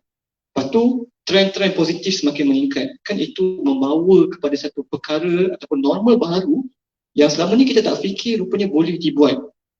Okay? So itulah jawapan saya tentang macam mana trend-trend membaca ni boleh digunakan. Mungkin bukan baca je, tapi lagi ni ada banyak cakap penulisan. Kenapa penulisan tu kan? Kalau saya tengok kat TikTok pun dia tulis apa? Type of handwrite. Betul tak? Cara penulisan ke apa ke. So mungkin kita boleh buat kata daripada buku ni tulis rumusan cerita ini berdasarkan tulisan anda, kongsikan tulisan anda. So kat situ dengan ada efek muzik ni semua dan benda tu akan jadi lebih wow. Selama ni kita rasa penulisan ni dah macam budak sekolah buat karangan saja. Rupanya dengan TikTok ni kita boleh buat penulisan, kita dapat kenal gaya tulisan orang yang kita namakan graphology. Tulisan orang macam ni apa maksud dia ke apa ke. So semua benda ni dan dunia ni kalau kita cari benda yang baru, apa kita nampakkan ni adalah benda yang positive sides, dia akan datang dengan positive sides. Itu saja lagi. Betul. Itulah abang. Maaf kalau terkeluar aku tak ada muat sekedar saya. Itulah tuan. Kalau kita nak cakap sekarang ni, so nak tanya video TikTok ni, banyak yang saya belajar juga. Saya sendiri yang minat bahasa Arab, ada orang berkongsi satu cara sebut, perkataan-perkataan yang kita boleh tahu, asas-asas bahasa Arab. Itulah dia kata seronoknya belajar bahasa Arab. Kita kata, apa ni, kita menggunakan aplikasi TikTok ni dengan cara yang betul. Tuan. Ya. Ada satu lagi soalan tuan daripada audiens yang saya nak bacakan tuan, boleh? Sekarang ni TikTok menjadi trend dalam diri anak-anak muda. Adakah TikTok sesuai untuk digunakan dalam PDP di sekolah dan juga universiti? Dan adakah TikTok bakal menjadi salah satu bahan bantu mengajar pada masa depan? Apa pendapat tuan tentang soalan ni? Okey. Pendapat saya kan, bukan pendapat guru-guru lain pensyarah Okay, pendapat saya dululah. Dia bertanya mengenai pendapat. Okey, sebagai seorang yang melihat dunia daripada version yang berbeza, saya berpendapat jika TikTok ini kita bersama sebagai satu masyarakat dapat murnikan dan dapat menerima penggunaannya dengan cara yang positif, so ia adalah satu medium yang sepatutnya digunakan. Ini pendapat saya. Sebab apa? Ia adalah satu medium yang sangat menarik untuk digunakan dan kita dah tahu. Kadang-kadang kan kita nak buat satu program tapi tak ada orang partisipan. Yang ni pula partisipan dah ada. Cuma yang nak buat program tak ada. Macam itulah saya punya metafornya. So bagi saya, instead of tarik orang yang dah ada kat tempat yang mereka gembira, kita masuk ke tempat yang mereka gembira dan berikan sesuatu supaya mereka at least realize, sedar, oh there is something there. Ada satu benda kat sana yang kita boleh buat sama-sama. Kenapa apa benda tu? Kenapa dah mula ramai orang ikut? So benda tu orang kita panggil sebagai celik akal. So kat sini bila kita kata, adakah wajib digunakan? Jika saya lah orang muda, pensyarah saya mula menggunakan TikTok sebagai satu elemen untuk saya faham satu benda yang susah ni, saya akan sangat menghargainya. Dan saya akan review benda tu berulang kali. Dia beza, kita baca buku tak faham-faham dengan tengok video, tiba-tiba senang faham. Betul tak? Contohlah kan, kita belajar kimia sekarang. Ada benda ni, Naki dah baca 10 kali ulang. Kau nampak kertas hitam putih saja. Tiba-tiba seorang buat satu video tentang tajuk sama, terus faham. Kan nampak satu benda yang, oh, this is the new medium. So kadang-kadang setengah orang memang suka benda hitam putih, kertas, pen. Orang kata tradisional. Saya lah itu sebagai golongan orang atas-atas. Tetapi golongan orang muda yang ketika ini, yang mana handphone, gadget ni macam nyawa. Kalau tak pegang ni boleh orang kata sesak nafas. Dia tak buka pegang. Hidup. Okay. So macam mana kita nak pastikan mereka ini menarik dan tertarik dengan PDP, pengajian dan juga di sekolah di universiti. So ini mungkin salah satu orang kata medium. Tetapi untuk sampai kepada tahap itu, kita perlu melakukan sesuatu terlebih dahulu, iaitu memberikan pendedahan awal dan juga pemantauan yang teliti dan juga pendidikan penggunaan media sosial yang betul. Supaya bila kita dedahkan nanti, andailah terkeluar pop-up yang negatif tu, anak-anak muda kita ataupun golongan-golongan muda kita boleh terus swipe saja sebab tak nak tengok. Sebab apa yang paling penting adalah kat dalam ini. Bukan depan kita dia swipe, kat belakang tengok balik. Tak nak. Biar kat depan kita ke, kat belakang kita ke, kat dalam tandas ke, kat mana-mana ke yang dia suka pakai handphone tu, dia tengok, dia tolong swipe saja. Oh ni tak nak, tak boleh. So kesedaran kendiri itu lebih penting. Jadi kalau kita dapat bentukkan norms yang macam ni, norma yang macam ni, so apa yang kita akan jadi pada masa depan, tak mustahil pun benda ni akan jadi satu media yang lebih menarik. Saya pernah membayangkan selepas ini pembentangan dalam kelas berbentuk TikTok. Cuba bayangkan subjek-subjek, contohlah kan subjek sejarah yang selama ni kalau bentang on paper ni bercakap-cakap macam pembaca berita tu, bertukar kepada satu penceritaan sejarah dengan menggunakan aplikasi TikTok yang lebih mudah dipahami dan apa orang kata macam bestnya benda tu. So adakah ini mustahil pada masa depan? Tak mustahil jika norms ni kita boleh bentuk dan kita mula yakin, dan bila academician, masyarakat, psikologis, counselors dan semua masyarakat agamawan semua berganding bahu untuk menjadikan elemen TikTok ini sebagai elemen yang lebih positif, melawan unsur-unsur negatif tu. Supaya masyarakat Malaysia ni bila tengok TikTok dia kata, tengok negara kami adalah negara yang menggunakan TikTok secara lebih positif. Betul tuan, sebab saya pun sebagai seorang pelajar universiti dan sekarang dengan norma baru kita kata pasal COVID ni kan, belajar secara online, kita tengok sendiri. Macam saya belajar ni, pencara akan bagi video dan kami akan rujuk dari situ. Jadi kalau pencara pun buat video, macam video asas macam kata TikTok ni kan, saya sendiri pun seronok juga tengok kan, tertarik tuan. Dan lagi-lagi sekarang ni dengan kita kata PKPB, kita sekarang dengan PKPB, kita sekarang dengan dekat rumah. Terus kemudian kita mesti banyak bergantung pada telefon. Lagi-lagi pelajar yang nak dapatkan maklumat, nak kena masuk kelas. Jadi untuk saya video-video ni macam tuan cakap, sangat efektif lah kalau kita boleh buat dengan cara-cara yang lebih menarik. Ada pelbagai cara lagi kita boleh buat selain menggunakan TikTok tuan. Jadi tuan, rasanya soalan tu sampai setakat sini sahaja tuan. Dan tapi sebelum saya nak tutup lah kita punya buat bicara ni kan, saya nak tekankan balik tentang isu kita tadi, TikTok positif atau negatif pada perkembangan psikologi golongan muda. Sebab positif ataupun negatif TikTok ni ialah bergantung pada niat, cara penggunaan dan juga kita punya kesan pada diri kita sendiri. Okey tuan. Sebelum kita tutup lah kan, saya nak tambah satu lagi tuan. Ada satu lagi soalan tuan. Saya baca dah. Assalamualaikum Cik Awi, saya nak bertanya, macam mana kita nak ubah pemikiran ibu bapa berkaitan TikTok ini, kerana mungkin ada sesetengah ibu bapa yang beranggapan TikTok ini merupakan media sosial yang negatif, namun aplikasi ini sebenarnya banyak manfaat. Tuan, apa pendapat tuan pasal soalan ni tuan? Okey, kepada yang bertanya, terima kasih kepada yang bertanya. Okey, yang ini soalan ni pada ibu bapa jangan marah saya dulu, sebab yang ni kita kena terbuka untuk mendengar ya. Baik. Bila ditanya macam mana nak ubah pemikiran ibu bapa. Okey, sebenarnya pemikiran manusia ni bukanlah senang untuk kita ubah seperti itu saja. Lagi pula ibu bapa yang melindungi anak-anaknya. So bukanlah kata pemikiran ibu bapa ni kolot atau sebagainya, tak. Cuma bagi kami yang di orang atas-atas ni, bukan orang yang tua ni, orang atas-atas ni maksudnya, kami rasakan ada satu medium untuk melindungi anak-anak daripada gejala-gejala negatif. Siapa yang tak takut anaknya terikut dengan gejala-gejala yang tak baik, yang tak bermoral. So tapi macam mana pula kita yang dah tahu sebenarnya dalam benda ini bukanlah semua benda negatif. Banyak manfaat juga. So apa kalau ni cadangan saya lah kan. Kita tunjukkan kenapa kita lakukan perkara ini dengan satu bukti-bukti jelas yang kita buat. Kita gunakan ini untuk apa? Kita buat ni, niat kita untuk apa? Kita buktikan dengan menggunakan diri medium ini, diri kita ni boleh berubah sampai ke tahap mana. Supaya ibu bapa kita bila tengok, oh, anak aku menggunakan medium ini yang dianggap negatif ini, tetapi dengan cara yang berbeza, dengan cara yang sangat positif. Mungkin dengan itu akan mendatangkan satu celik akal ataupun kesedaran kepada ibu bapa. Okey, mungkin kat sini aku boleh bagi sedikit kelemburan sebab anak aku telah menunjukkan satu perspektif yang berbeza mengenai TikTok. Tapi saya cakap itu bukanlah benda yang mudah. Sebab apa? Kadang-kadang ibu bapa ni berbeza. Ada yang tak bagi, betul-betul tak bagi. Tapi bila dia tengok anak tu, dia akan tengok, okey lah. Ada yang setengahnya memang keras betul. Tak boleh. No is no.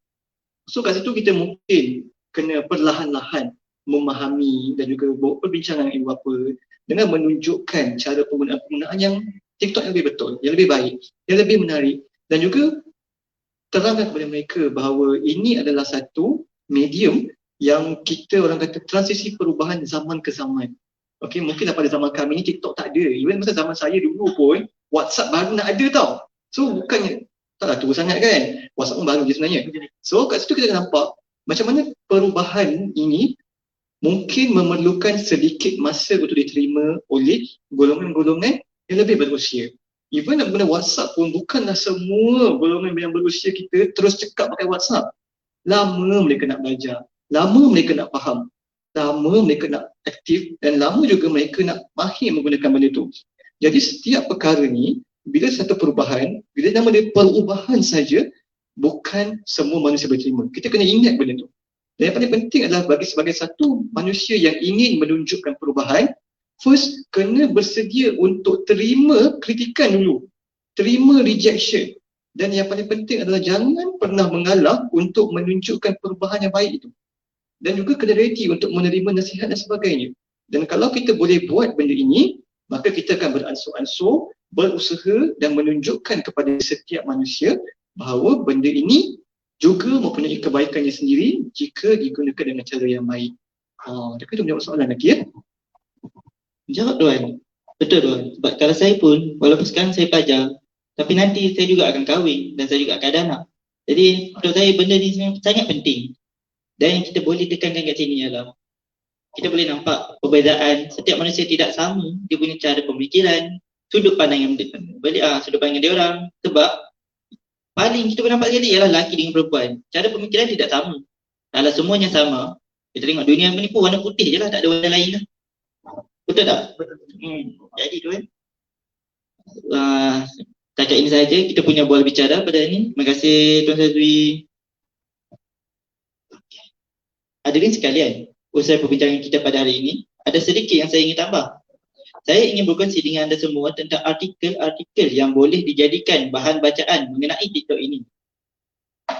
Artikel yang pertama ialah Anderson, Katie Elson, Getting Acquainted with Social Network and Apps, It is Time to Talk About TikTok. Okey, semua tajuk-tajuk ni anda semua boleh lihat sebab nanti akan dikongsikan dekat ruangan komen live Facebook.